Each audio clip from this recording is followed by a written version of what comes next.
We're here to talk about Guild Wars 2, and you're watching Connected Digital World.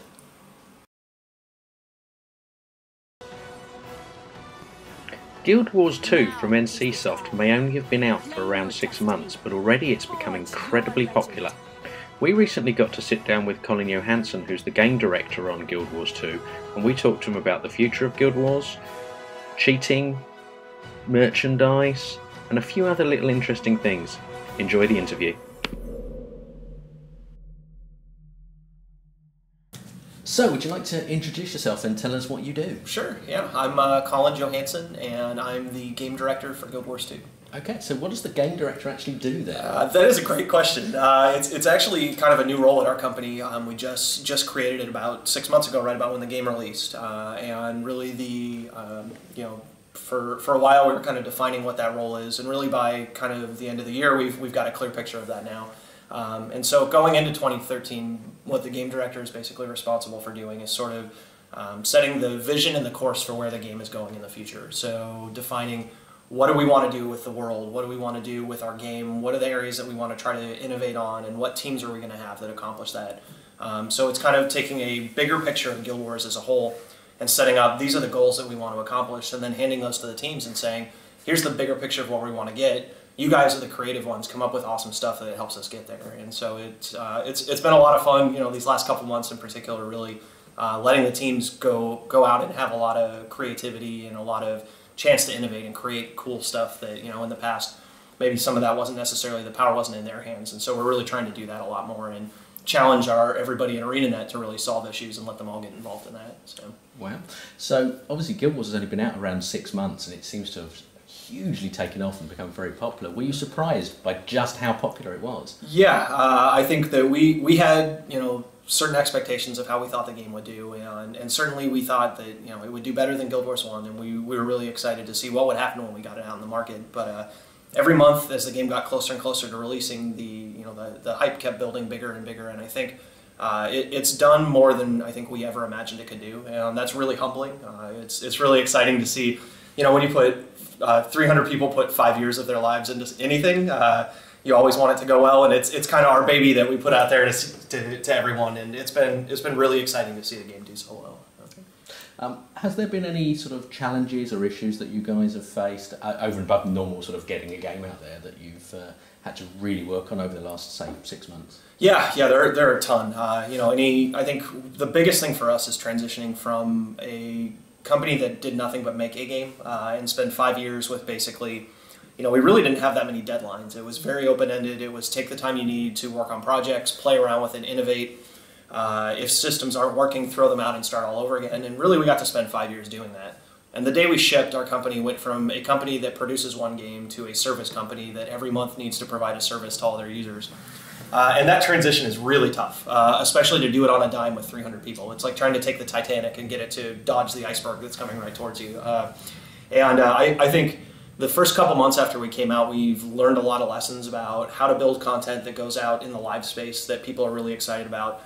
You know, we really set our scope really high initially to try to really get a lot of content out there quickly and wow everybody.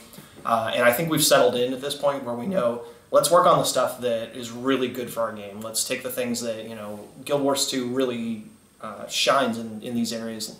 Living World is a big part of that, right? This concept of this large, expansive open world. Let's build on that and make that really compelling. And let's take the tools on Guild Wars 2 that really are the pillars of the game and build on those. And so we've really transitioned more into that at this point in 2013 of really just taking our foundation and trying to build on that as opposed to just trying to get content out the door as quickly as we can. That's definitely our biggest challenge, is just learning how to operate in that space. That's good to hear. Obviously, you mentioned the living world there. Let's talk a little bit about the living story. Do you want to, for those people who don't really know much about Guild Wars, do you want to explain what the living story actually is? Yeah, so the concept behind the living story is really having this narrative that plays out in the game world, and every month this narrative is updating and changing, and, you know, maybe there's a storyline that plays out over the course of a month and ends, or maybe there's a storyline that plays out over a couple months and comes to you know, a conclusion. But the idea is the story of the world is constantly getting pushed forward and changing live while you're playing the game. So every time you log in, there's actually really this strong storyline that's driving the game, that's changing regularly and driving forward all the content that you experience in the game world. And I think that's something really compelling. I don't think that there's anyone out there who's currently quite doing what we're providing in that space. And we're really excited to see where we can take it. Right now, we're really just kind of setting the groundwork for how it's going to work in the future. And I think later in 2013 is when we're really going to build up that concept. But we'd like it to be sort of like your favorite TV show.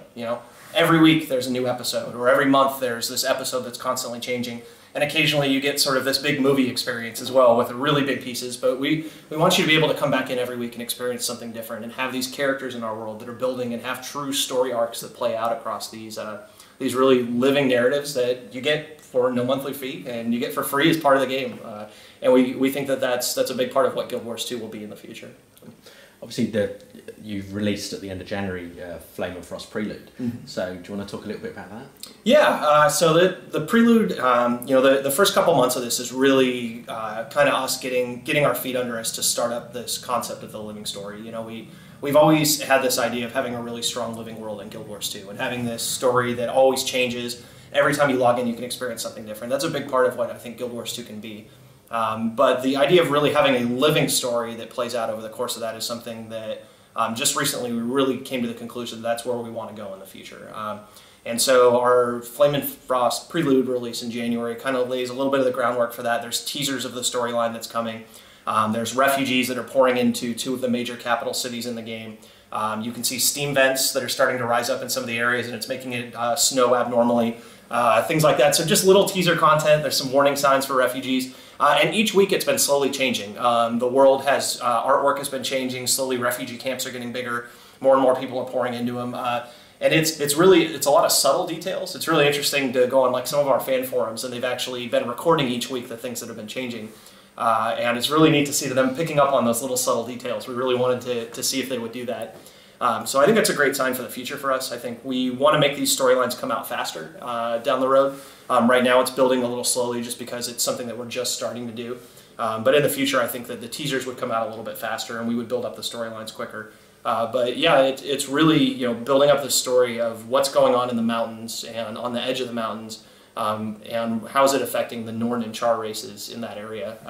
And I think people are going to be really surprised with how this living story plays out in the game world. It's going to be there's some new characters coming very soon that they are not expecting.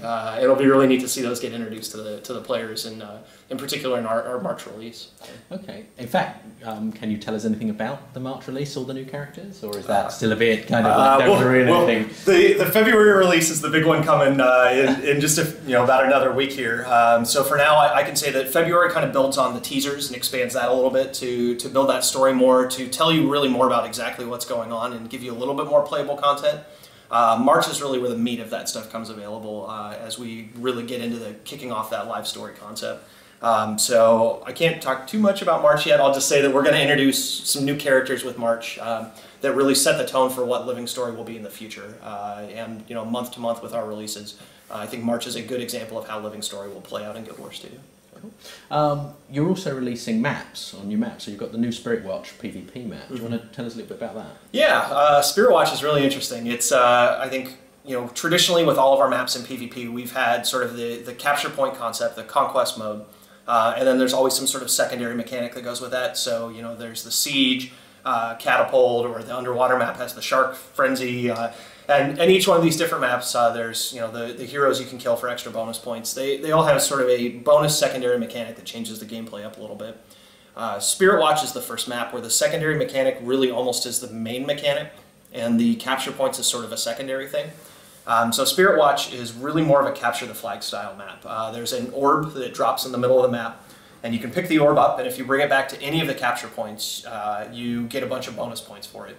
And if your team controls that capture point, you get extra points. So there's that additional incentive of basically playing the capture the flag style game of getting the orb back to a cap point, while you're also simultaneously trying to hold one of them so you can get more points for doing it. And the tactics that come with all of that. But it really, we've been playing it a ton lately with our internal testing groups, and it really feels a lot like playing a traditional capture the flag style game to me. And I'm really excited to see that get added to add some more variety to our PvP. Are there any other maps coming soon that you can talk about? We have other maps in development. I can say philosophically we really liked what we got out of this whole secondary mechanic becoming more of the main one. And so we're playing around with a lot of those concepts for new maps. We don't have any yet that we're ready to announce, but we're definitely building multiple additional PvP maps right now and testing them all in our internal tests. One thing that people seem to quite enjoy at the moment is signing in each day to look for the daily achievements and also the monthly achievements.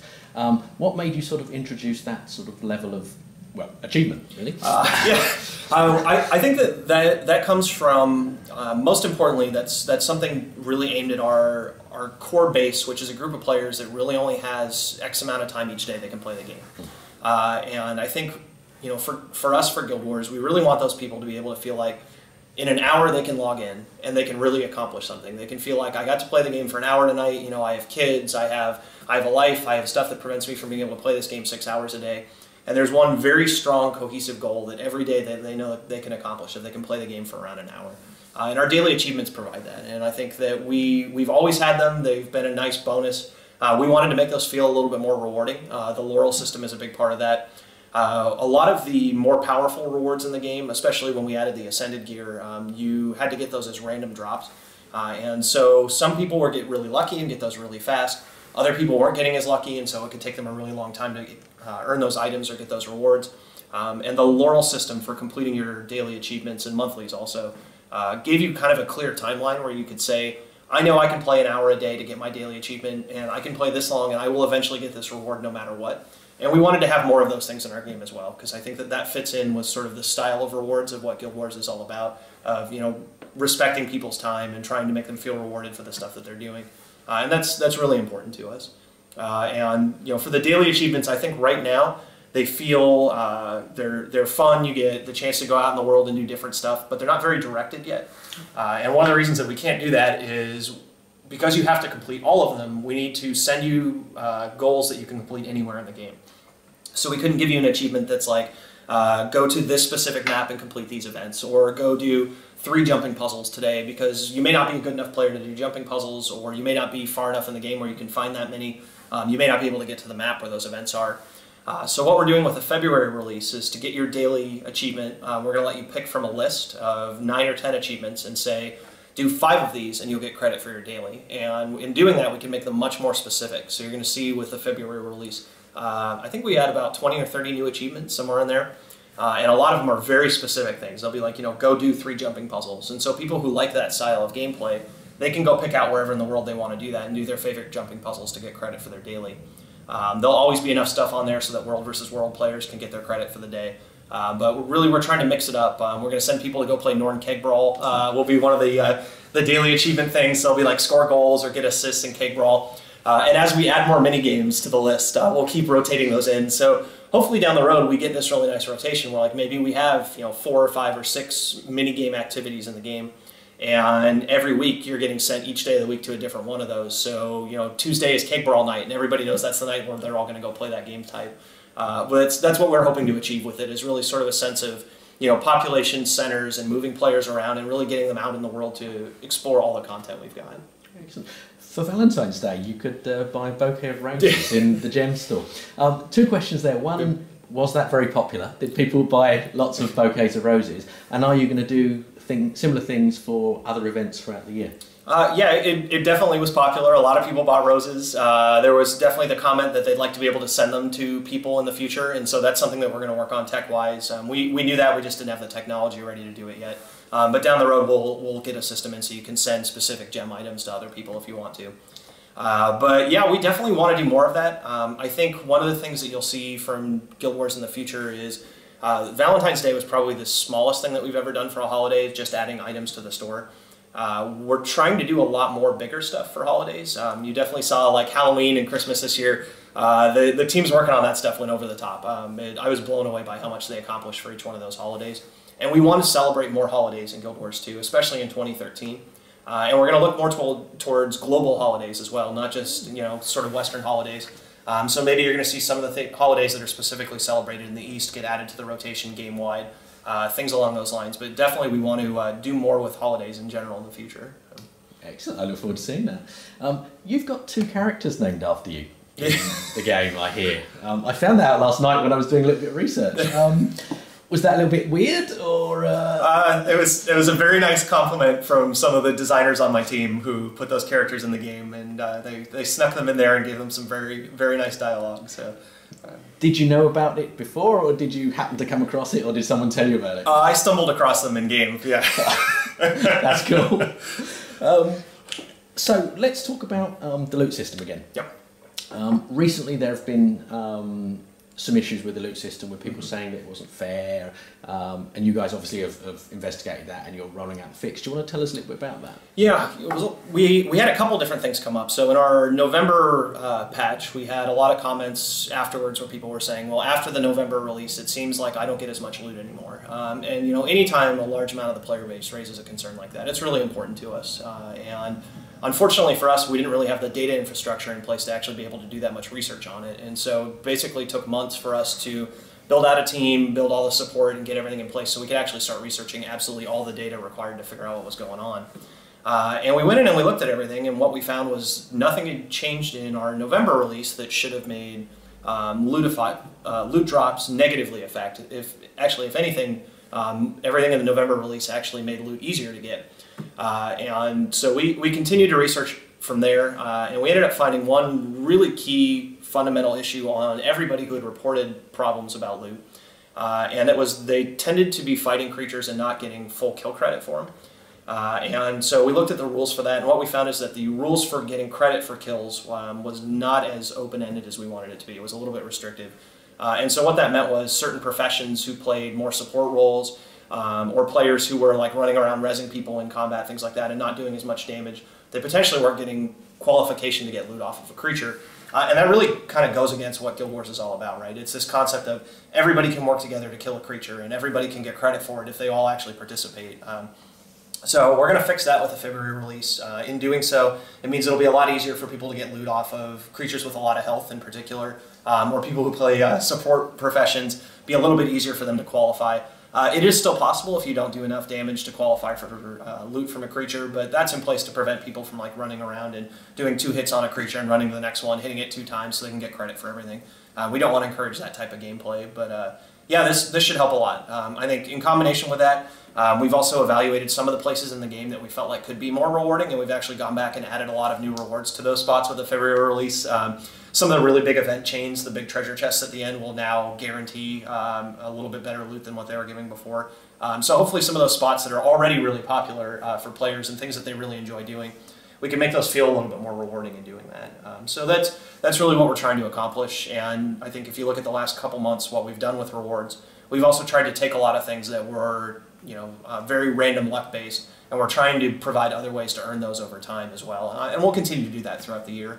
Legendary, the precursor item for legendaries is one a lot of players have brought up, and certainly later this year, it's not something we're working on right now. We're trying to design kind of what is the ideal solution for that, but later this year we want to tackle that as well and really open that up and make that something where you can do a lot of really awesome challenges in our game and know that you're going to earn that in X amount of time, as opposed to random luck where some people get it really quickly and some people could play forever and not get it. So that's some of the stuff that we're trying to accomplish. Cheating. Cheating. Let's talk about that. That's got to be quite frustrating for you guys to have put your heart and soul into a game. As you say, you spent 5 years developing it, and people come along and want to sort of cheat. So have you had much cheating in the game, and how have you dealt with it? Well, we did initially on launch, and we definitely, anytime you put an MMO out there, you're going to have that group, and they will always be there, and you're always perpetually fighting them forever. It's not, still in Guild Wars 1 we have to deal with that. I think the more popular your game is, the larger that group becomes, and so we had expectations of what we needed to deal with in Guild Wars 2. The game did better than I think we ever imagined it would, and as a result, the group of people who came in trying to abuse the systems were larger than what we were prepared for. So it definitely took us a couple months to really get everything ready to fight those those types of players. We ended up hiring a bunch of new people. We formed a security team on Guild Wars 2 that basically was 100% fundamentally focused on dealing with botters, hackers, cheaters, and those guys did an incredible job. The average number of daily reports of cheaters has dropped by like 1,000% from the day we launched until now. And certainly, the population leveling out helps with that, but the ratio of people reporting issues has just dropped dramatically. And the amount of work those guys have been able to do in a short amount of time is just mind-blowing. I can't really talk about exactly what they're doing because we don't want to give that info away to the folks that we're trying to deal with. But they're doing some of the most innovative stuff in the industry I've ever heard of to deal with cheaters. And what it means is that they're very, very rare. And when they do exist, they tend to get caught very quickly. And each month that goes by, it's getting easier and easier for us to deal with them and fight them. And so hopefully, someday in the future, it's something where when you see somebody like that in game, it's something you see, once every year, and it's a total shock.